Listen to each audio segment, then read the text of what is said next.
গোলকিপিং কোচের ইস্তফা সব মিলিয়ে বলা যেতে পারে ইস্টবেঙ্গলে এখন ডামাডোল চলছে। এই বিষয়টাকে আপনি কিভাবে দেখছেন? আমি দেখছি যে দেওয়ালির মধ্যেও কালকে দেখবে বেশ কিছু শব্দবাজির প্রকোপ ছিল। সবাই ভেবেছিলেন কমপ্লিটলি নির্মূল করা গেছে, বেশ কিছু শব্দবাজি ফেটেছিল। দুজন কোচকে ঘিরে আপাতত শব্দবাজি ফাটছে।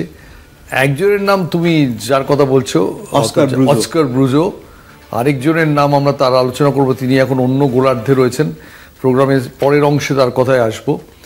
অস্কার ব্রুজো, আমরা আগের দিন যে অনুষ্ঠানটা করেছিলাম শিল্ড ফাইনালের পর, সেটা যথেষ্ট ভালো, মানে প্রচুর দর্শক দেখেছেন, বেছে বেছে গালাগালও করেছেন, কেউ কেউ সমালোচনাও করেছেন, সব ঠিক আছে। কিন্তু মূল পয়েন্ট থেকে আমি আজও নড়ছি না যে অস্কার ব্রুজোর মতো কোচ আমি দেখিনি, যিনি হারের পর বললেন যে আমায় সাপোর্ট স্টাফরা সাজেশন দিয়েছিল গোলকিপার চেঞ্জ করতে, তাহলে আমি দায়িত্বটা নিলাম না। সেকেন্ড কি বললেন? সেকেন্ড বললেন যে টাই ব্রেকারে কেন জয়গুপ্তাকে নামানো হয়ে মারতে দেওয়া হয়েছে, সেজন্য উনি বললেন ছেলেরা নিজেরাই লিস্ট ঠিক করে নিয়েছিল। পৃথিবীতে কোনো কোচের মুখে এরকম কোনো কথা কোনো শুনিনি, আমার ধারণা জীবদ্দশাতে শুনবো না।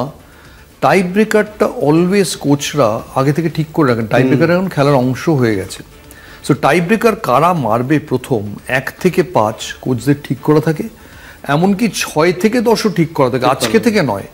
এটা আমি বলছি 80 সালের থেকে, বলছি 80-90 সাল থেকে, যখন থেকে টাই ব্রেকার তখন থেকে শুরু হয়ে গেছে যে আমার প্রথম 5 কারা, পরের 5 কারা। এবার হতে পারে প্রথম 5-এর মধ্যে কেউ হয়তো মাঠে কার্ড দেখেছে, কেউ হয়তো আহত, সেক্ষেত্রে সেকেন্ড 6 থেকে 10-এর তারা উঠে আসে। কিন্তু কোনো কোচ পৃথিবীতে আজ পর্যন্ত বলেননি যে ছেলেরা ঠিক করে নিয়েছিল।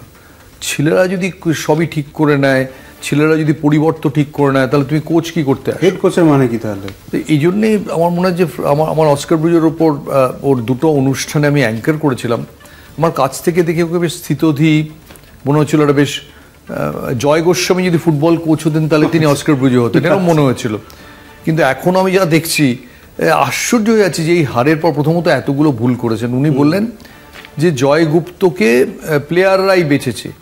আচ্ছা, জয়গুপ্ত যে আগের ম্যাচগুলোতে ভালো খেলেছে, তাকে আপনি 63 মিনিটে নামালেন কেন? জিজ্ঞেস করাতে উনি ওর টিমের কাছে ব্যাখ্যা দিয়েছেন যে ও ডার্বিতে নতুন, তো যদি ডার্বির প্রেশার নিতে না পারে তাই ওকে 63 মিনিটে নামিয়েছে। খুব ভালো কথা।